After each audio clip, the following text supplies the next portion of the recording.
కనుక మన దేవతల గురించి మీకు తెలియాలంటే ఆదిత్యోదయం బాగా చదవండి. అందులో పితర వసవ సాధ్య యశ్వనో మరుతో మనుగు వాయురు వన్ని ప్రజా ప్రాణ మృతుకర్త ప్రభాకర అక్కడ చెప్పారు. ఇదంతా దేవగణం. అందులో పితర ముందు పితరుల గురించి చెప్పారు. పితరో వసవ ముందు వాళ్ళేనండి, తర్వాత మిగిలిన వాళ్ళ గురించి. కనుక పితృగణం వాళ్ళకి అంత ప్రాధాన్యం ఉంది. వాళ్ళు కూడా ఆదిత్య మండలంలోంచి మనల్ని అనుగ్రహిస్తారు. అందుకే ఆదిత్యుడు మంచి స్థితిలో ఉన్నప్పుడే పితృపూజ చేయాలి.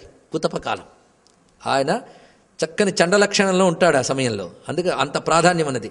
కనుకనే ప్రతివారు కూడా చేయగలిగినవి మనం ఎప్పుడు చేయాలి. శాస్త్రం చెప్పినంత వరకు చెయ్యలేనివి ఏవో ఉంటాయో మనకు తెలియదు. తద్దోష పరిహారార్థం మనం ప్రాతకాలంలో సంధ్యావందనాధికారులు చేసుకుని సూర్యమండలాన్ని చూస్తూ ఈ శ్లోకం చేసుకోవచ్చు. నమో దేవతాభ్య పితృభ్య అని.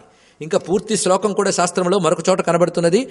నమో దేవతాభ్య పితృభ్యశ్చ నమ యోగిభ్యయేవచ నమ స్వధాయై స్వాహాయై నిత్యమేవ నమో నమః. ఇదండి మంత్రం.